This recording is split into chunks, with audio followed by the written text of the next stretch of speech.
அரண்சேனையர்களுக்கு வணக்கம். நான் மதுரை அறிவுலகன். இன்றைய நமது சிறப்பு விருந்தினர் தோழர் மருதையன் அவர்கள். நிறைய விஷயங்கள் விவாதிக்க இருக்கிறோம். அவரை வரவேற்கலாம். வணக்கம் தோழர். இப்போ இந்தியா பாகிஸ்தான் மாத்தி மாத்தி தாக்குதல் நடத்திட்டு இருக்கிறாங்க. இது சம்பந்தமா நிறைய தகவல்கள் வந்துட்டு இருக்குது.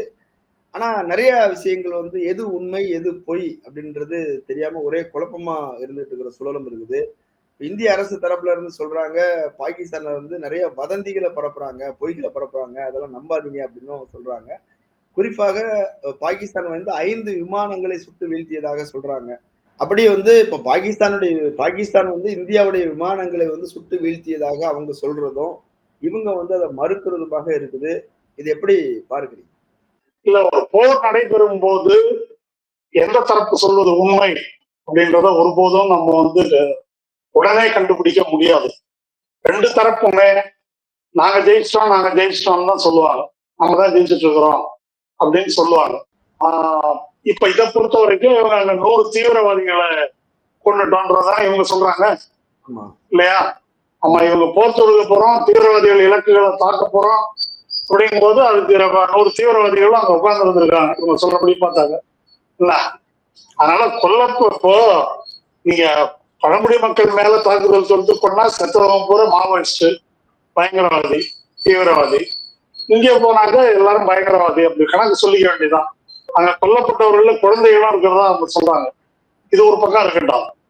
இந்த பக்கம் பாகிஸ்தான் சொல்லுது 5 போர் விமானங்களை நாங்கள் சுட்டு வீழ்த்தி இருக்கிறோம், 3 ரஃபேல் விமானங்கள், 2 மிக் விமானங்களை நாங்கள் சுட்டு வீழ்த்தி இருக்கிறோம் அப்படின்னு சொல்றாங்க. இதை முதல்ல குளோபல் டைம்ஸ் அப்படின்னு சீன பத்திரிகை அந்த வெப்சைட்ல இந்த விஷயத்த போட்ட உடனே சீனாவுக்கான இந்திய தூதர் இது ஆதாரமற்றது அப்படின்னு அவரு சொல்லியிருக்காரு. அது மட்டும் இல்ல, நேற்று பூரா சோசியல் மீடியால என்ன விஷயம் அப்படின்னா, ஹிந்துல இந்த செய்தியை போட்டிருக்கிறாங்க. போட்ட உடனே ராம ஊஃபால கைது பண்ணணும், தேச துரோகி, இந்துவை ஒழிச்சுக்கிறதுனால சோசியல் மீடியால கத்துனாங்க. இந்துவும் இதெல்லாம் பார்த்துட்டு நாங்க அவசரப்பட்டு போட்டோம், உறுதிப்படுத்தாத தகவல் இது, அதுக்கு வருந்துகிறோம்னு சொல்லிட்டு செய்தியை எடுத்துட்டாங்க. ஆனா உண்மை என்ன அப்படின்றது அடுத்தடுத்து வெளியே வந்திருக்குது. CNN ரிப்போர்ட்டர்கிட்ட பிரான்சினுடைய உளவுத்துறை அதிகாரி சுட்டு வீழ்த்தப்பட்டது ரஃபேல் விமானம் தான் அப்படின்னு சொல்லியிருக்காரு. இது இல்லாம வெவ்வேறு சோர்சஸ்ல இது பிபிசி இந்த செய்தி கொண்டாந்து இருக்குது. மிக முக்கியமாக இந்த டெலிகிராஃப்னு அது லண்டன்ல இருந்து வரக்கூடிய பத்திரிகை, அவங்க இதை பத்தி ஒரு விரிவான ரிப்போர்ட் ஒண்ணு பண்ணியிருக்கிறாங்க. அதுல பரவுகளோட இந்த விஷயத்த சொல்லியிருக்காங்க. அசோசியேட்டட் பிரஸ் என்ற ஒரு சர்வதேச நிறுவனம் அதனுடைய போட்டோ ஜேர்னலிஸ்ட் தார் யாசின் அப்படின்றவரு புதன்கிழமை அன்னைக்கு காலையில காஷ்மீர்ல இருந்திருக்காரு. ஸ்ரீநகருக்கு வெளிப்புறத்துல அவுட்டர்ல அங்க ஒரு மக்கள் என்ன சொல்லியிருக்காங்கன்னா, வானத்திலிருந்து பெருசா ஒரு நெருப்பு குழம்பு வெடித்து கீழே விழுவதை பார்த்தோம் அப்படின்னு சொல்லியிருக்காரு. அவங்க மக்கள் சொல்லியிருக்காங்க. இவரு அங்க போயிட்டு அதை எடுக்க போன போது அதை இவங்க தடுத்திருக்கிறாங்க. அதிகாரிகளுக்கு டிமிக்கி கொடுத்துட்டு போய் அவர் போட்டோ எடுத்திருக்கிறார். அங்கிருந்துதான் அந்த சீன் வந்திருக்குது. அதுல அந்த போட்டோ எடுப்பதற்கு ஒரு வில்லேஜ் செல்ஃபி எடுக்கிறதுக்கு முயற்சி பண்ணியிருக்காரு. அப்போ அது திரும்ப வெடித்து அவர் இறந்திருக்கிறார் அங்க. இதெல்லாம் அந்த குறிப்பிட்ட இடத்துல நடைபெற்ற விஷயங்கள். அடுத்தது கீழே பஞ்சாப்ல அகாலி குர்த் அப்படின்ற ப்ராவின்ஸ்ல இன்னொரு லவுட் எக்ஸ்ப்ளோஷன். அங்கேயும் இதே மாதிரி விமானம் விபத்துக்குள்ளாயிருக்கு. அந்த போட்டோ எடுக்க முடியாம உடனே கார்டன் ஆஃப் பண்ணிருக்கிறாங்க. இப்ப ரஃபேல் விமானம் சுட்டு வீழ்த்தப்பட்டது என்பது உறுதியாகிவிட்டது. அதாவது ஒரு 1300 கோடி ரூபாய் தீபாவளி ராக்கெட் மாதிரி அவுட். ரஃபேல் விமான பேரம் என்பது ஞாபகம் இருக்கும் உங்களுக்கு. மன்மோகன் சிங் ஆட்சி காலத்துல அவங்க ஒரு 3 விமானத்துக்கு கூட சொன்ன விலைய ஒரு விமானம் வாங்கினார் மோடி. ஒன் தேர்ட் விலைக்கு காங்கிரஸ் வாங்கி இருந்தது. அது மிகப்பெரிய ஊழல் அப்ப பேசப்பட்டது. அந்த ரஃபேல் விமானம் சுட்டு வீழ்த்தப்பட்டிருக்கிறது என்பது கிட்டத்தட்ட ஆதாரபூர்வமாக நிரூபணம் ஆக்கிவிட்டது. இந்த விஷயம் வெளியே வர்றத இந்தியாவால் ஏற்றுக்கொள்ள முடியாது. இது பெரிய தலைகுனிவு. இதை சுட்டு வீழ்த்தியது சீனாவிலிருந்து பாகிஸ்தான் இறக்குமதி செய்த ஏவுகணையோ அல்லது விமானமோ தான் சுட்டு வீழ்த்தி இருக்கிறது அப்படின்றது செய்தி. பாகிஸ்தானை பொறுத்த வரைக்கும் அவங்க நம்ம ஊருக்குள்ள பூந்து கொண்டு போட்டாங்க. பாகிஸ்தான் ஆக்குபைடு காஷ்மீர்ல மட்டும் இல்லாமல் பஞ்சாப்லயும் வந்து குண்டு வீசி இருக்கிறாங்க. அதுல சிவிலியன்கள் கொல்லப்பட்டிருக்கிறாங்க. அதற்கு பதிலடியாக 5 விமானங்கள் வீழ்த்தப்பட்டிருக்கின்றன. இன்னைக்கு வந்து பாகிஸ்தான் பத்திரிகைகள் என்ன செய்தின்னா 13 ட்ரோன்கள் இஸ்ரேலிலிருந்து இறக்குமதி செய்யப்பட்ட ட்ரோன்கள். அந்த ட்ரோன்கள்ல வந்து ஒரு 15 கிலோ வெடிமருந்து கொண்டு செல்ல முடியும். அதெல்லாம் சூசைடு ட்ரோன் என்று சொல்வது. தன்னைத்தானே அழிச்சுக்கும். அது அப்படியே கீழே விழுந்து அதுவும் வெடிச்சு சிதறிடும். அப்படி 13 ட்ரோன்கள் சுற்றி வீழ்த்தப்பட்டிருப்பதாகவும் பாகிஸ்தான் வந்து சொல்லுகிறது. அதனால இந்த போரில் பாகிஸ்தான்ல பொதுமக்கள் மத்தியில் இருக்கிற கருத்து அப்படின்றது என்னன்னாக்கா, அவங்க அடிச்சதுக்கு நம்ம திருப்பி அடிச்சுட்டோம், அடி சரியா போச்சு அப்படின்ற மாதிரி ஒரு நிலை வந்து பாகிஸ்தான் பொது கருத்து நிலவுவதாக பாகிஸ்தானை சேர்ந்த பத்திரிகையாளர்களே சொல்கிறார்கள். பாகிஸ்தானுடைய வெளியுறவுத்துறை அமைச்சர் கிட்டத்தட்ட இதே மாதிரி கருத்து சொல்லியிருக்காரு. ஆனால் கேபினட், பாகிஸ்தானுடைய அமைச்சரவை, பிரதமர் உள்ளிட்ட அமைச்சரவை பதிலடி கொடுப்பதற்கு இராணுவத்திற்கு முழு அதிகாரமும் வழங்கி இருக்கிறோம் அப்படின்னு சொல்லியிருக்கிறாங்க. பாகிஸ்தான்ல அந்த மாதிரி ஒரு 2 கருத்து நிலவுவதை நாம் பார்க்கிறோம். இதோட முடிச்சுக்கலாம்ன்றது ஒரு கருத்து, இல்ல நம்ம திருப்பி அடிக்கணும் அப்படின்றது இன்னொரு கருத்து. அப்படி நிலவுவதை பார்க்கிறோம். இதற்கு இடையில எல்லையில ஒரு துப்பாக்கி சண்டை 2 தரப்பும் வந்து சுடுவது என்பது தொடர்ந்து கொண்டிருக்கிறது அப்படின்றதுதான் லேட்டஸ்டா நமக்கு தெரிய வர்ற செய்தி. இப்போ ரஃபேல் விமானம் என்பது ரொம்ப தரமானது, ரொம்ப உயரிய தொழில்நுட்பம் கொண்டது, ரேடாரோடைய கண்ணெல்லாம் மறைச்சிட்டு உள்ள போய் தாக்குதல் நடத்தக்கூடியது அப்படிலாம் வந்து சொல்றாங்க. இன்னொன்னு இவங்க வந்து நாம பாகிஸ்தானுக்குள்ளே போகல, வெளியே இருந்து தான் நம்ம தாக்குதல் தொடுத்தோம் அப்படிலாம் சொல்றாங்க. அப்படி இருக்கும்போது நம்மளுடைய விமானங்கள் எப்படி உள்ள போச்சு, எப்படி இதுக்குள்ள சிக்கிச்சு? ரஃபேலும் சரி, இஸ்ரேல் கொடுத்த ட்ரோனும் சரி, அதெல்லாம் வந்து உலகத்தரமானது, அதுக்கு ஈடு இணை இல்லாதது என்றெல்லாம் பேசப்படுது இல்லையா? அப்படி இருக்கும்போது இது எப்படி சாத்தியமாச்சுது அப்படின்னு ஒரு கேள்வி வருது. இல்ல ஏன் இந்த மாதிரி ஆயிருக்கும் நான் நினைக்கிறேன். மோடியை வந்து கன்சல்ட் பண்ணிருக்க மாட்டாங்க ராணுவ தளபதி. போன வாட்டி பாலாகோட் தாக்குதல்ல அவரை வந்து கன்சல்ட் பண்ணாங்க. மேகம் இருக்கும்போது போங்க, அப்பதான் ரேடார்ல சிக்காது அப்படின்னு அவர் ஐடியா சொன்னாரு. அந்த அடிப்படையில தான் போய் வெற்றி அடைந்ததாக அவர் வந்து டைம்ஸ் செய்தியாளருக்கு வந்து பேட்டி எல்லாம் கொடுத்தாரு. அந்த மாதிரி இப்ப மோடியை கன்சல்ட் பண்ணிருக்க மாட்டாங்கன்னு நினைக்கிறேன். அதனாலதான் ரஃபேல் விமானத்தை காட்டிலும் தொழில்நுட்பத்துல பெரிய அறிவு கொண்டவர் அவரு. அதனால அப்படி நடந்திருக்குன்னு நினைக்கிறேன். இங்க பாருங்க, இந்த உருட்டெல்லாம் அந்த எல்லாமே உயரிய தொழில்நுட்பம் தான். பாகிஸ்தான் வாங்குறதும் உயரிய தொழில்நுட்பம் தான், இந்தியா வாங்குறதும் உயரிய தொழில்நுட்பம் தான். எல்லாம் சொல்லிக்க வேண்டியதுதான். அப்படி வேற என்ன நம்ம மட்டமான தொழில்நுட்பத்தை வாங்கியிருக்கிறோம் அப்படின்னு யாரும் சொல்லுவாங்களா? ஃபீல்டுல எது பெர்ஃபார்மன்ஸ் இல்ல, சீனாவுடைய டெக்னாலஜின்றது வந்து அது ரொம்ப பழமையானது, பின்தங்கியது. அவங்க வந்து ரொம்ப தரம் குறைந்த விமானங்களை தான் உருவாக்கி இருக்கிறாங்க. ஆனா பிரான்ஸ் அப்படி இல்ல, அட்வான்ஸ் டெக்னாலஜில சொல்றாங்க. அது வழக்கமா சொல்லிக்கிறது தான், சீனா பொருள்லாம் மட்டும் சொல்லி. ஆனா இப்ப ரஃபேலுள்ளதான் ஷேர் மார்க்கெட்ல அதனுடைய மதிப்பு கீழே இறங்குது. அந்த குறிப்பிட்ட சீன ராணுவ கம்பெனியினுடைய பங்கு மதிப்பு உயருது. அதை வச்சு பார்த்துக்கலாம். பங்கு சந்தையை ஏமாற்ற முடியாது யாரும். அதை வச்சு எது உண்மை எது பொய் அப்படின்றத முடிவு பண்ணிக்கலாம். அதனால இந்த உருட்டு இஸ்ரேல் விமானம் அது இந்த கதையெல்லாம் இருக்கு, நடந்தது இதுதான். நீங்க வந்து இங்க மறைப்பதற்கு எவ்வளவு முயற்சி பண்ணாலும், இந்து பேப்பர்காரங்களை மிரட்டினாலும் என்னெல்லாம் பண்ணலாம். ஆனா சர்வதேச பங்கு சந்தையை நீங்க மிரட்ட முடியாது. இது ஒண்ணு. 2வது, ரஃபேலுக்கு போட்டியா இருக்கக்கூடிய விமானங்கள் இருக்கு இல்லையா, விமான கம்பெனிகள், அவங்க இந்த ரகசியத்தை தோண்டி எடுத்து வெளியே கொண்டு வந்துருவாங்க. இன்னைக்கு இல்லைன்னா நாளைக்கு. அதனால அதெல்லாம் இந்தியாவில் தடுக்க முடியாது. அது வெளியே வந்துதான் தீரும். அது வந்துருக்குது ஏற்கனவே சர்வதேச பத்திரிகைகள்ல. அதனால அது உள்நாட்டு பத்திரிகைகளை ஊடகங்களை வேணா மிரட்டி வாயடைக்க வைக்கலாம், அவங்கள வந்து மிரட்ட முடியாது. இது என்னத்துக்குங்க இந்த வெட்டி ஜாபம்? நீங்க 3 பங்கு விலை கொடுத்து வாங்கினீங்க, அது ஊத்திடுச்சு அப்படின்றதான் இப்ப நமக்கு தெரிய வர்ற செய்தி. இப்ப அடுத்த கேள்வி என்ன வரும்னா, இந்தியா பாகிஸ்தான் சண்டையெல்லாம் இருக்கட்டும், 1க்கு 3 விலை கொடுத்து வாங்கினீங்க, அதோட யோக்கியதை என்னன்றது அடுத்த கேள்வி வரும். அந்த கேள்வி கேட்கிற தைரியம் நம்ம எதிர்கட்சிகளுக்கு எல்லாம் வருமானது எனக்கு தெரியல. பார்ப்போம். இல்ல இப்ப நீங்க எதிர்கட்சிகளுக்கு வருமானு கேட்கறதுனால சொல்றேன். இப்ப இந்த போர் குறித்து எல்லா விஷயங்களும் நாங்க பேசியிருக்கிறோம். அனைத்து கட்சி கூட்டம் நடந்திருக்குது. எல்லாத்தையும் வெளியே சொல்ல முடியாது. நிறைய விஷயங்கள் ரகசியமா திட்டமிட்டு இது நடக்குது. அப்படிலாம் சொல்லியிருக்கிறாங்க. எல்லா எதிர்க்கட்சியும் வந்து அரசியல் நடவடிக்கைகளுக்கு வந்து ஆதரவு தெரிவிச்சிருக்கிறாங்க. எந்த விமர்சனங்களும் அவங்க சொல்லல. விமர்சனம் சொல்வதற்கான சூழலும் இல்லை அப்படின்னு சொல்றாங்க. இந்திய ராணுவத்தின் நடவடிக்கைகளை பாராட்டவும் செய்றாங்க. அப்படின்னும் போது எல்லாமே சரியாதான் போயிட்டு இருக்குது என்பது போலதானே இருக்குது அது. அதான் இப்ப எல்லாரும் ஒரே ஜே தான். இப்ப எதிர்கட்சிகளை பொறுத்த வரைக்கும் வேற எதுனா சொன்னா தேச துரோகின்றான். இப்ப இந்துராம ஊபால உள்ள வைக்க சொல்றான்ற மாதிரி எதிர்கட்சியெல்லாம் முடிச்சு ஊபால உள்ள வை அப்படிம்பாங்க, தேச துரோகிம்பாங்க. ஒரு வாரம் முன்னால நம்ம சித்தராமையா சொன்னாரு, போரெல்லாம் விளங்காது, நல்லது இல்லை, அதெல்லாம் ஒரு தீர்வு இல்லைன்னு சொன்னாரு. சொன்ன உடனே சித்தராமையா தேச துரோகி, பாகிஸ்தான் கைகூலின்னாங்க. உடனே காங்கிரஸ் தலைமையில இருந்து இந்த பிரச்சனையை பத்தி நாங்க கருத்து சொல்லிக்கிறோம், யாரும் கருத்து சொல்லாதீங்கன்ட்டாங்க கீழே இருக்கிறவங்க யாரும். இப்ப நேற்றுக்கு என்ன சொல்லிருக்காரு சித்தராமையா, சூப்பரா எடுத்துக்காங்க, பிரமாதம்ன்றாரு. புரிஞ்சு கொடுத்து அவர் தேசபக்தர் ஆகிட்டாரு.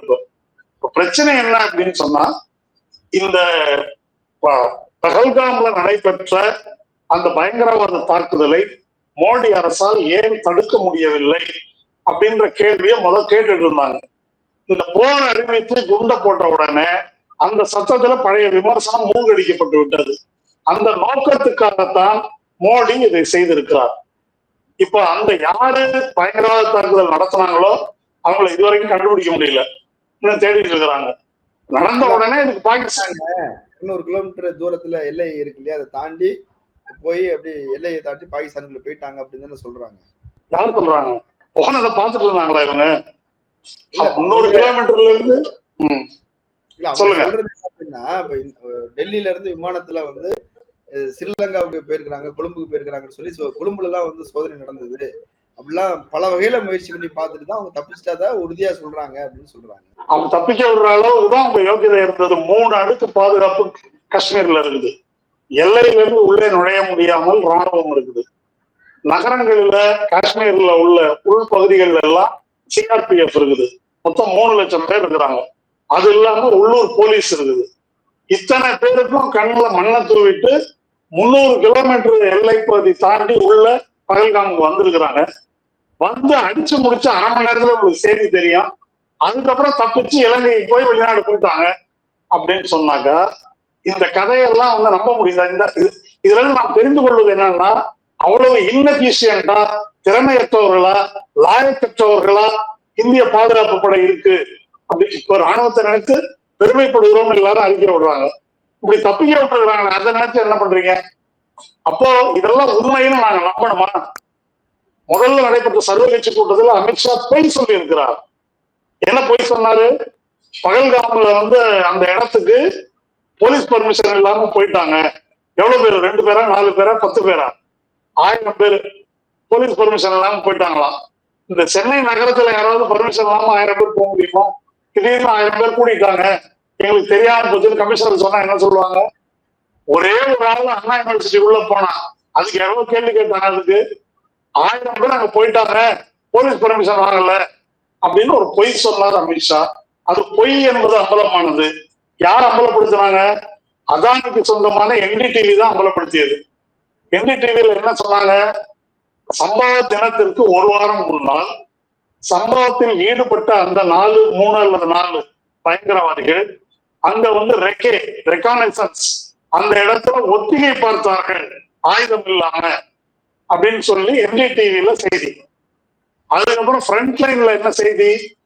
ஜனவரி மாதம் வரைக்கும் பகல்காமினுடைய அந்த புல்வெளியில் சிஆர்பிஎஃப் அவுட் போஸ்ட் இருந்தது. ஜனவரி மாசம் தான் அதை எடுத்தாங்கன்னு இருக்குது. இது எதுக்காக பதில் சொல்லியிருக்காங்களா? ரஃபேல் விமானம் விழுந்துச்சா விழலையா அந்த கதையெல்லாம் அப்புறம் பேசுவோம்.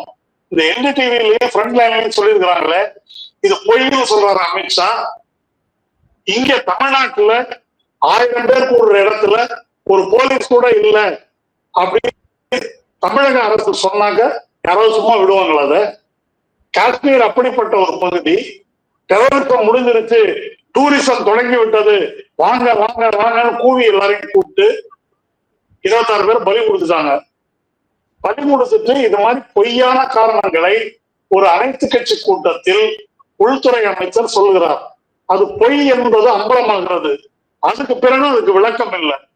அவங்க தப்பிச்சு போயிட்டாங்கன்னு வெக்கம் இல்லாம சொல்றாங்கன்னாக்கா இவனெல்லாம் எந்த கணக்குல சேர்க்கிறது?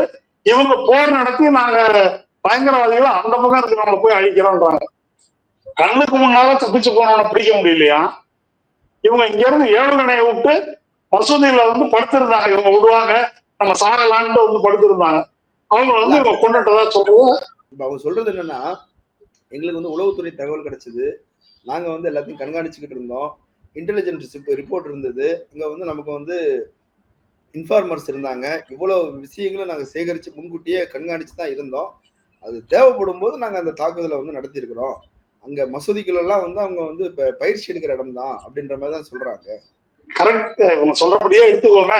பாகிஸ்தான் மசூதிக்குள்ள என்ன நடக்குது என்பதை சொல்லும் அளவுக்கு இவங்க உளவுத்துறை வலிமையா இருக்கு. ஆனா காஷ்மீர்ல பகல்காம்ல என்ன நடக்குது அப்படின்றத வந்து சொல்ல முடியல இவங்களால. இந்த காமெடியை நான் எங்க போய் சொல்றதுன்னு எனக்கு தெரியல. இப்ப இந்திய அரசு சொல்லக்கூடிய தகவல்கள் எல்லாமே சந்தேக கண்ணோட வந்து பார்க்கிறாங்க எதிர்கட்சிகள் அல்லது வந்து அறிவுஜீவிகள். மோடி எதிர்கட்சிகள் தான் கையை தூக்கிட்டாங்களே, எதுக்கு இப்ப எதிர்கட்சிகளை பத்தி பேசுறீங்க? இல்ல அது அப்பப்போ டவுட்டை வந்து கிளப்பிட்டே இருக்கிறாங்க, சந்தேகப்படுறாங்க. ஆனா பாகிஸ்தான் சொல்றதை மட்டும் அப்படியே நம்புறாங்க. நீ வந்து இந்தியக்காரனா அல்லது பாகிஸ்தான்காரனா? உனக்கு விசுவாசம் இந்தியா மேல இருக்குதா பாகிஸ்தான் மேல இருக்குதா? பாகிஸ்தான் சொல்றதெல்லாம் நம்புறீங்க, அவங்க சொல்றதை வச்சு பேசுறீங்க, அப்படியான விமர்சனங்கள்லாம் வருது. பாகிஸ்தான்ல வந்து இறந்தது வந்து தீவிரவாதிகள்னு இந்திய அரசு சொல்லுது, அவங்க வந்து சிவிலியன்ஸ்ன்னு சொல்றாங்க, பொதுமக்கள் சாதாரண மக்கள்னு சொல்றாங்க. இன்னொன்னு அங்க வந்து ராணுவமும் காவல்துறை உயர் அதிகாரிகளும் தீவிரவாதிகளுக்கு வந்து இறந்ததுக்கு வந்து அந்த இறப்பு நிகழ்ச்சியில வந்து கலந்துக்கிட்டாங்கன்னு இந்திய அரசு சொல்லுது, இந்திய ஊடகங்கள் சொல்லுது. ஆனா பாகிஸ்தான் சொல்லுது அப்படி இல்லை, அவங்க பொதுமக்கள் அவங்க வந்து இந்த எதிரி நாட்டால வந்து தாக்குதல் உள்ளாயிருக்கிறாங்க, அதனால நாங்க அஞ்சலி செலுத்த போயிருந்தோம்னு அவங்க சொல்றாங்க. இப்ப அதை நம்புறீங்க, இதை நம்ப மாட்டேன்றீங்கன்னு ஒரு கேள்வி வருது. இல்ல பாகிஸ்தான் சொல்றதெல்லாம் நம்ம நம்பலைங்க. பாகிஸ்தானும் இல்லாம இந்தியாவும் இல்லாம சர்வதேச பத்திரிகைகள் இருக்காங்க இல்லையா, அவங்க ரிப்போர்ட் பண்ண தகவலை வச்சுதான் இப்ப பேசுறோம். ரஃபேல் பற்றி நான் சொன்னதெல்லாம் யூகே டெலிகிராஃப்ல வந்த செய்தி இப்ப நான் சொல்றது. அது போல குழந்தைகள் கொல்லப்பட்டாங்கன்றத அவங்க காட்டுறாங்க, இன்டர்நேஷனல் மீடியா வந்து அதை என்டாஸ் பண்ணுது. அதைத்தான் நம்ம சொல்றோம். பாகிஸ்தான் சொல்றதை நம்புறோம், இவங்க சொல்றதை நம்புறது இல்லை என்பதெல்லாம் அல்ல. என்ன கேட்டாக்க பாகிஸ்தான் சொல்றதையும் நம்ப கூடாது, மோடி அரசு சொல்றதையும் நம்ப கூடாது அப்படின்றதான் இப்ப நான் சொல்றது. போர்களுடைய முதல் கேஷுவாலிட்டி உண்மைதான். ரெண்டு பேருமே பொய் பேசுவாங்கன்னு நம்ம எடுத்துக்கணும். இப்போ இதுல ஒரு முக்கியமான பிரச்சனையை வந்து பாருங்களேன். இப்போ இதுல வந்து எந்த பக்கம் அதிக பேர் செத்தாங்க? நாங்க 100 பேரை போட்டு தள்ளிட்டோம், அவங்க 30 பேர் தான் போட்டு தள்ளியிருக்காங்க. அதான கணக்கு? 100 பெருசா 30 பெருசா? அவங்க என்ன சொல்றாங்க, 5 விமானத்தை சுற்றி வீழ்த்திட்டோன்றாங்க. இப்போ இந்த போரில் எந்த தரப்புல அதிக சேதம் ஏற்பட்டிருக்கிறது அதை நினைத்து நாம் மகிழ்ச்சி கொள்வோம் அப்படின்னு சொல்றதுக்கு இது கிரிக்கெட் மேட்சான்னு நான் கேட்கிறேன். கிரிக்கெட் மேட்சா இருந்தாக்கா 6 பால்லயும் அவன் 4 அடிச்சான், 6 பால்லயும் நம்ம டீம் 6 அடிச்சாங்கன்னு சொல்லி நம்ம பெருமைப்படலாம், சந்தோஷப்படலாம். நடக்கிறது கிரிக்கெட் மேட்ச் அல்ல, இது வந்து ஒரு போர். ரெண்டு பக்கமும் மக்கள் சாகுறார்கள். அது ராணுவ வீரர்களாகவும் இருக்கலாம். இந்த பக்கம் செத்தவர்கள் எல்லாம் காஷ்மீரிகள், அந்த பக்கம் பாகிஸ்தான் ஆக்குபை காஷ்மீர்ல கொல்லப்பட்டவர்கள் வந்து மக்கள். இவங்க சொல்றபடி தீவிரவாதிகள். அப்படியே இருக்கட்டும். இது இப்ப என்னுடைய கேள்வி, பகல்காமில் நடைபெற்ற பயங்கரவாத தாக்குதலுக்கு இது எந்த வகையில் தீர்வு? இந்த போருக்கு பிறகு நாளையிலிருந்து பயங்கரவாதிகள் யாரும் காஷ்மீரில் கால் வைக்க மாட்டார்கள், பயங்கரவாத தாக்குதலே நடக்காது, முடிச்சுட்டோம், நாங்க பிரச்சனைய கிளியர் பண்ணிட்டோம் என்று இந்த அரசாங்கம் சொல்லுகிறதா அப்படின்றது என்னுடைய கேள்வி. பாதிக்கப்பட்டவர்களுக்கு நீதியை வழங்குவது ஒரு அரசின் கடமை. எந்த நம்ம நாட்டுக்குள்ள வந்து அந்நிய சக்திகள் ஊடுருவி ஒரு தாக்குதல் நடத்தியிருக்கிறாங்க அப்படின்னும் போது அதுக்கு தக்க பதிலடி கொடுப்பதுதான் நம்ம அந்த மக்களுக்கு, இழந்த மக்களுக்கு வந்து செய்யக்கூடிய நீதி. அதுல பெண்கள் குங்குமத்தை இழந்திருக்கிறாங்க, அதனாலதான் சிந்தூர் அப்படின்னு சொல்லி வச்சிருக்கிறோம். அதுல ராணுவ தளபதிகள் 2 பேர் வந்து பெண்களை தான் நம்ம கொண்டு வந்திருக்கிறோம். அதுல ஒருத்தர் வந்து இஸ்லாமியர், அவங்க குறைசி அப்படின்னு சொல்லி ஒருத்தங்க இஸ்லாமியர், அவங்க தலைமையில தான் வந்து அந்த தாக்குதலை நடத்தி இருக்கிறோம். பாருங்க, நம்ம மத வேறுபாடெல்லாம் பார்க்கல, தேசம் நேசன் ஃபர்ஸ்ட் அப்படின்றத நம்ம எடுத்து செய்யறோம் அப்படின்னு தானே அவங்க காட்டுறாங்க, வெளிப்படுத்துறது அதானே. ஒரு கேள்வியிலே நிறைய பிரச்சனை இருக்கு நீங்க சொல்றதுல. ஒரு கேள்விக்குள்ள ஒன்னொன்னா சொல்லலாம், எதுவும் முதல்ல பேசணும். முதல்ல குங்குமம் பிரச்சனையை பேசி முடிச்சிருவோம். பேருக்கு வந்து குங்குமம், செந்தூர் அப்படின்னாக்க குங்குமம் போட்டு, அதாவது விதவையான பெண்கள் பொட்டை அழிப்பது அப்படின்னு, அது வந்து ஒரு ஆணாதிக்க நம்பிக்கை, இந்து மதத்தில் இருக்கக்கூடிய ஒரு ஆணாதிக்க நம்பிக்கை. தாலி அறுக்கிறது, பொட்டை அடிக்கிறது, வளையலை நொறுக்கிறதுன்றது, அதெல்லாம் கூடாது அப்படின்றதுதான் இந்த சுயமரியாதை பூமியாகிய தமிழகத்துல நாம் அதை வந்து பேசுறோம். கைப்பெண் ஒண்ணு கிடையாது இல்லையா? அதனால கலைஞருடைய வார்த்தையில் சொல்லணும்னாக்கா, வடமொழியில விதவை, தமிழ்ல கைம்பெண். இங்க வந்து இம்முக்கு பொட்டு இருக்குது, பொட்டை எடுக்கிறது தமிழ் பண்பாடு அல்ல அப்படின்னு கலைஞர் சொல்லியிருக்காரு. சரி, இப்போ வந்து இவங்க என்ன செய்யறாங்க? பெண்கள் பொட்டழித்து விட்டார்கள் அப்படின்றதுக்காக இதுக்கு ஒரு மத கண்ணோட்டம், சாயம், அதை கொண்டு வருவதற்காக அதை கொண்டு வராங்க. இப்படி செய்யறாங்க. அந்த பெண், இவங்க வந்து விளம்பரப்படுத்திய அந்த நேவல் ஆபீசர் நார்வா, அவருடைய மனைவி, அந்த பெண்ணு அவருடைய உடலுக்கு அருகில் உட்கார்ந்து இருக்கிறத வச்சு பயங்கரமா விளம்பரப்படுத்தினாங்க. அதை ஒரு கல்யாணமாகி ஒரு வாரம் கூட ஆகாத ஒரு பெண்ணை வந்து இந்த மாதிரி தாலி அறுக்க வச்சுட்டாங்க அப்படின்னு விளம்பரப்படுத்தினாங்க. அதை வச்சுதான் இந்த பொட்டு சீன்லாம் வந்து போடுறாங்க. ஆனா அந்த பெண் வந்து என்ன பேசினாங்க? அந்த பெண்ணு பேசாம இருந்த வரைக்கும் அந்த இமேஜை பயன்படுத்திக்கிட்டாங்க. அவங்க வந்து இதில் குற்றவாளிகளை, பயங்கரவாதிகளை தண்டிக்க வேண்டும், நீங்கள் இஸ்லாமியர்களுக்கும் காஷ்மீர் மக்களுக்கு எதிராக இதை திருப்பாதீர்கள் அப்படின்னு மே 1 சொன்னாங்க. ஒரு ரத்த தான, அவருடைய கணவரின் பிறந்த நாள்ல ஒரு ரத்த தான முகாம் நடத்திட்டு இதை சொன்னாங்க. சொன்ன உடனே இவங்க என்ன சொன்னாங்க? சிந்தூர்லாம் தலைப்பு வச்சிருக்கிறாங்க. அந்த பெண்ணை பத்தி சோசியல் மீடியால என்ன சொன்னாங்க? இவளுக்கும் பாகிஸ்தானி பயங்கரவாதிகளுக்கும் கள்ள உறவு இருக்குது, அவனோட சேர்ந்துட்டு புருஷனையே போட்டு சொல்லிட்டு காசு கிடைக்குமான்னு இவ பாக்குறா, இவ்வளவு கேவலமா எழுதினாங்க. நம்ம ஊர்ல குஷ்புவை பேசிட்டாங்கன்னா உடனே அரசு. ஆனா இதற்கு தேசிய மகளிர் ஆணையம் வந்து ஒரு ஐடியாலஜிக்கலா ஒரு கண்ணோட்டம் இருக்கும்போது மாற்று கண்ணோட்டம் உள்ளவங்களும் இப்படி தரக்குறைவாலாம் பேசக்கூடாது. இது ஐடியாலஜிக்கலான கண்ணோட்ட பிரச்சனை. இது ஒரு பெண்ணுடைய நடத்தையே அவளை கேவலமா பேசுறத எஃப்ஐஆர் போட்டு கைது கூட பண்ணாமல் முட்டு கொடுத்தார்கள். இப்ப பொட்டு பற்றியும் பெண்களின் கௌரவம் பற்றியும் இவர்களுக்கு இருக்கக்கூடிய மதிப்பு என்பது இதுதான். இவனுடைய அரசியலுக்கு பயன்படுற மாதிரி அவர்கள் பேசவில்லை என்றால் அப்படி கேவலப்படுத்துவாங்க. கேவலப்படுத்திட்டு நாங்க ரொம்ப யோக்கியர்கள் என்று காட்டிக் கொள்வதற்கு 2 பெண் அதிகாரிகளை உட்கார வச்சு பேச சொல்லியிருக்கிறாங்க. பெண் அதிகாரி மட்டும் அல்ல, முஸ்லிம் பெண் அதிகாரி. முஸ்லிம்களை பத்தி இவங்க என்ன பண்ணாங்க? சால்வை விற்கிறவங்க, சால் விற்கிற காஷ்மீரிகள் அவங்களை அடிச்சு ஊருக்கு போனான்னு இறங்கினாங்க. வெளியூர்ல படிக்கக்கூடிய காஷ்மீரி மாணவர்கள் அவர்கள் மேல தாக்குதல் தொடுத்தாங்க. மசூதிக்குள்ள பூந்து ஜெய் ஸ்ரீராம் சொல்லு அப்படின்னு கண்ட ஊர்ல எல்லாம் வந்து பிரச்சாரம் பண்ணாங்க. முஸ்லிம்களிடம் பொருள் வாங்காதீர்கள் என்று வட இந்தியாவில் பிரச்சாரம் பண்ணாங்க. இது எல்லாம் இந்த பகல்காம் தாக்குதலுக்கு பிறகு இவர்கள் செய்தது. இத்தனைக்கும் காஷ்மீரி மக்கள் எப்படி இதை பார்த்தார்கள்? அந்த பாதிக்கப்பட்ட மக்களை கொண்டாந்து ஏர்போர்ட்ல விடுவதற்கு காசு வாங்க மாட்டேன் என்று டாக்ஸி டிரைவர்கள், விடுதிகள் இல்லாதவர்கள், ஹோட்டல் ரூம் இல்லாதவங்களை மசூதியில் தங்க வைத்தார்கள். காஷ்மீர் முழுவதும், காஷ்மீர் தனிநாடு கேட்கக்கூடிய ஹுரியத் கான்பரன்ஸ் உட்பட அத்தனை பேர் இதை கண்டித்து வேலை நிறுத்தம் செய்தார்கள், இரங்கல் தெரிவித்தார்கள். இப்படி ஆதரவு தெரிவித்த காஷ்மீர் மக்களை பற்றி ஒரு வார்த்தை கூட மோடி மன் கி பாத்ல பேசல. ஒரு வார்த்தை கூட அந்த குதிரையை ஓட்டி சென்ற அவர் கொல்லப்பட்டார் இல்லையா, அந்த முஸ்லிமை பற்றி ஒரு வார்த்தை கூட வந்து பேசல. முஸ்லிம்களுக்கு எதிராக இவ்வளவு கேவலமான பிரச்சாரம் செய்துவிட்டு ஒரு முஸ்லிம் அதிகாரி சோஃபியா குரேஷியை உட்கார வச்சு என்ன சீன் காட்டுறாங்க? உலக நாடுகளுக்கு சீன் காட்டுறாங்க. நாங்க ரொம்ப யோக்கியர்கள் அப்படின்னு காட்டுவதற்காக அவங்கள பேச வைக்கிறாங்க. இதெல்லாம் ரொம்ப மலிவானது. நீங்க கேட்ட கேள்வி ஒண்ணுக்கு பதில் சொல்லிட்டேன். அடுத்தது வேற என்ன கேட்டீங்கன்னு சொல்லுங்க நீங்க. இல்ல, அது ஒரு நியாயம் வழங்குவது அப்படிங்கறத பத்தி தான் நம்ம பேசிட்டு இருக்கிறோம். ஆமா, இப்போ பதிலடி நீதி. ஆமா ஆமா, 2 வார்த்தையை ஒரே நேரத்துல பயன்படுத்தினீங்க, 2 வேற வேற. பதிலடி அப்படின்னா அதான் ட்ரம்ப் சொல்லியிருக்காரு, டிக் ஃபார் டேட் அப்படின்னு சொல்லியிருக்காரு. இப்ப நீங்க பகல்காம்ல பூந்து அடிச்சிட்டீங்க, நாங்க உங்களை அடிச்சிட்டோம். நாங்க அடிக்கலன்றது பாகிஸ்தான் கருத்து. நீங்க யாரை வேணா சர்வதேச நாடுகளை வைத்து விசாரணை நடத்துங்க, நாங்க தயாரா இருக்கிறோம் அப்படின்னு அவங்க சொல்றாங்க. அப்படி விசாரணைக்குள்ள எல்லாம் போகல. இந்தியாவோட கருத்து, இந்திய அரசு சொல்வது என்னன்னா, இதெல்லாம் சும்மா வெறும் பேச்சு, நீதான் செஞ்சிருக்கிற அப்படின்னு கடலடியா பேசுறாங்க. தரவுகள் எதையும் அவர் காண்பிக்கவில்லை. சரி, இருக்கட்டும். இப்ப நீதி எப்படி இதுல கிடைச்சதுன்னு எனக்கு தெரியல. குற்றம் நினைத்தவர்களை இது வரைக்கும் பிடிக்கல. நீங்க செஞ்சிருக்கிறது ஒரு சர்ஜிக்கல் ஸ்ட்ரைக், அதுதானே? அப்படிதானே எடுத்துக்கணும். ஆமா, புல்வாமால 40 பேர் ராணுவ வீரர்கள் கொல்லப்பட்டாங்க. உடனே பாலாகோட்ல ஒரு சர்ஜிக்கல் ஸ்ட்ரைக்.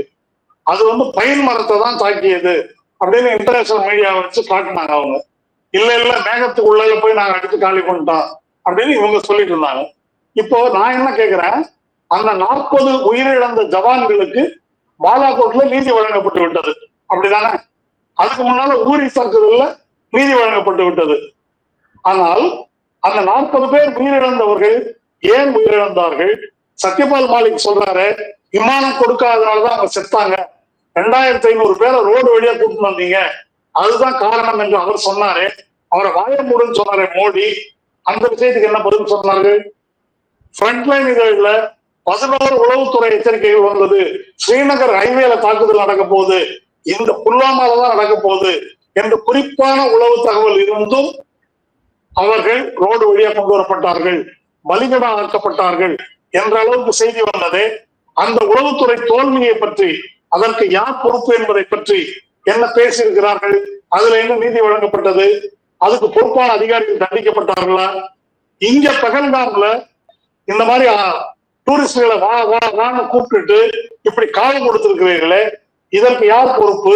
போலீஸுக்கு பொறுப்பு டெல்லி லெப்டினன்ட் கவர்னர் தானே, அதுக்கு உமர் அப்துல்லா பொறுப்பு இல்லையே. அப்ப நீங்க யார் பதில் சொல்லி இருக்கிறீர்கள்? அந்த சர்வகட்சி கூட்டத்துல பதில் சொல்வதற்கு மோடி வந்தாரா? இன்னைக்கு கூட்டத்துக்கு மோடி வந்தாரா? அவர் 1ஆம் நம்பர் கோழை என்று வயர்ல பேட்டி கொடுக்கிறாரு சத்யபால் மாலிக். அப்போ இந்த மரணத்துக்கு யாரெல்லாம் பொறுப்போ அவர்கள் யாருமே பதில் சொல்லாமல் ஒளிந்து கொண்டு எங்கேயோ ராக்கெட்டு நீங்க வீசி ஏவுகணை தாக்குதல் நடத்தி எங்களுக்கு நீதி வழங்கப்பட்டு விட்டது அப்படின்னாக்கா, நான் என்ன புரிஞ்சுக்கிறேன் அப்படின்னா, அந்த அளவுக்கு இந்தியர்கள் முட்டாள்கள், இவங்களை எப்படி வேணா ஏமாத்தலாம் என்று மோடி கருதுகிறார்.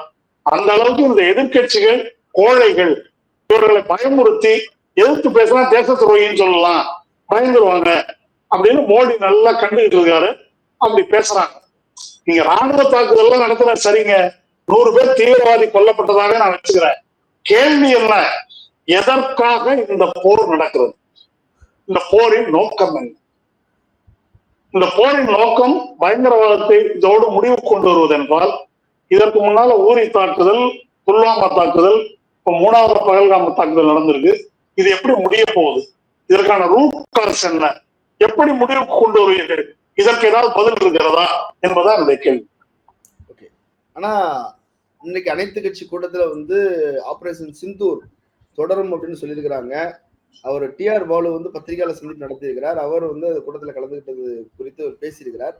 அதுல இந்த பதற்றத்தை குறைப்பதற்கான என்ன முயற்சிகள் செய்யப்படுகிறது அப்படின்னு பத்திரிகையாளர் கேட்கிறாங்க. அதுக்கு அவர் சொல்றாரு, அதுக்கான எந்த முயற்சியும் நடக்கல அப்படின்னு தான் சொல்லிட்டு இருக்கிறாரு.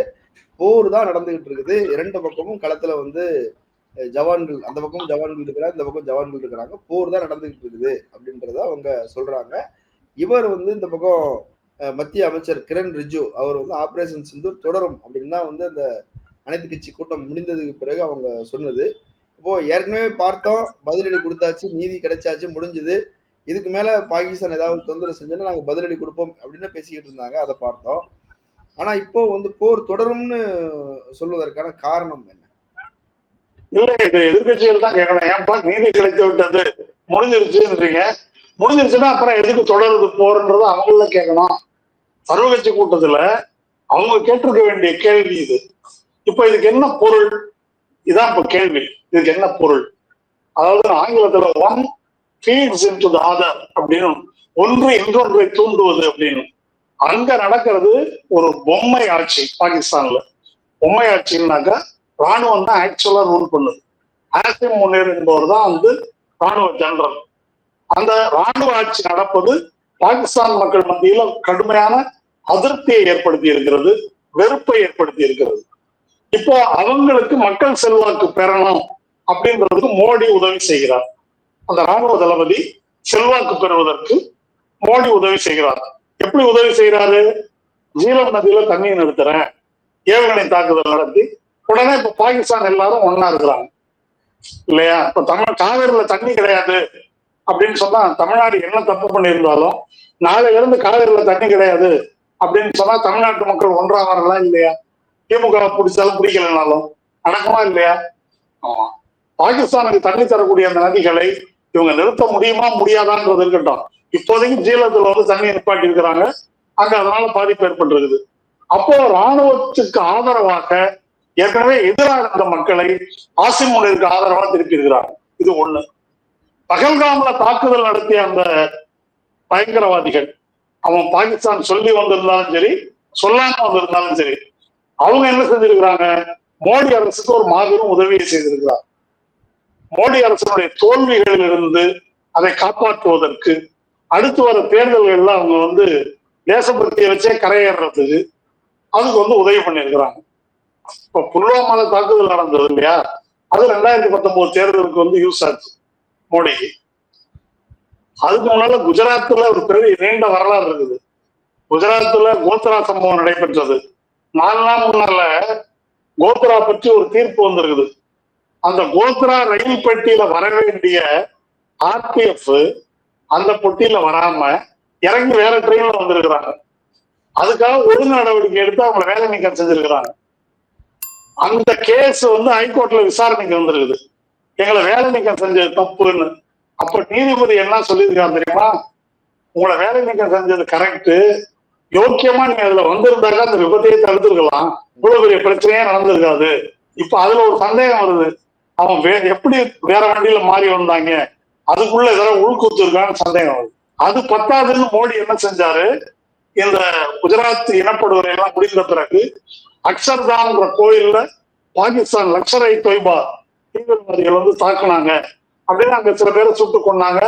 அதுல சில பேரை கைது பண்ணாங்க. அதுக்கப்புறம் அந்த கேஸ்ல சுப்ரீம் கோர்ட் எல்லாரையும் விடுதலை பண்ணிடுச்சு, யாருமே குற்றவாளி இல்லைன்னு.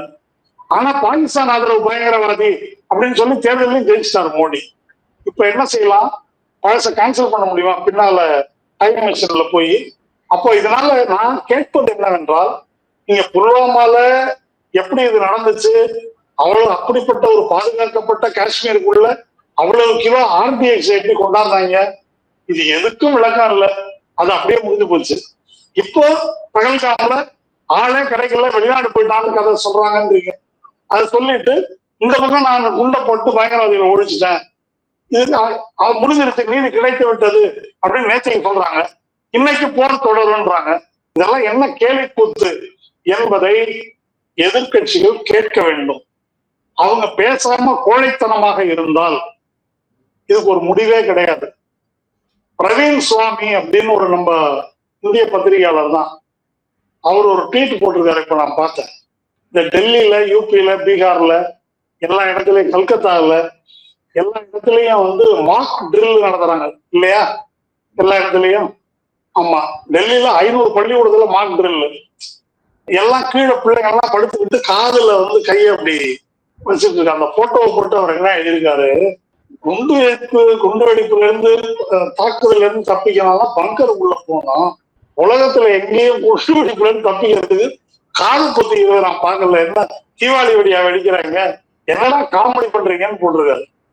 இந்த காமெடி வந்து எனக்கு எதை ஞாபகப்படுத்துதுன்னா, கொரோனா பீரியட்ல நடந்த காமெடியை தான் ஞாபகப்படுத்துது. கொரோனா பீரியட்ல மோடி என்ன சொன்னாரு, கோ கொரோனா கோ அப்படின்ட்டு ஒரு தாமரத்தை வச்சு தட்டுங்க கொரோனா போயிடும்னா, அப்புறம் விளக்க கொளுத்துங்கன்னாரு, லைட்டா ஆஃப் பண்ணிட்டு விளக்க கொளுத்துங்கன்னாரு. இதெல்லாம் இந்த முட்டாள் ஜனங்கள் வந்து செஞ்சாங்க.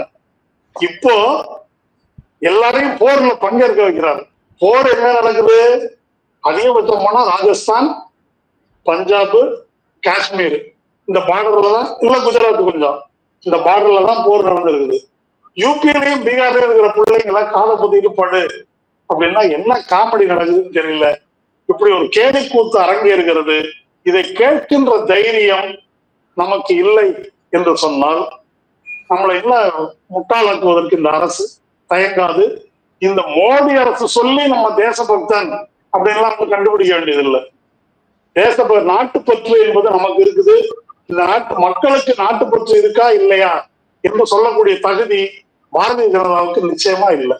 நிறைய தகவல்கள் சொல்லியிருக்கிறீங்க, மக்கள் அதை பரிசீலிக்கட்டும். கலந்து கொண்டு கருத்துக்களை பகிர்ந்து. நன்றி. நேரிலே மற்றொரு விருந்தினோடு மீண்டும் சந்திக்கலாம். நன்றி.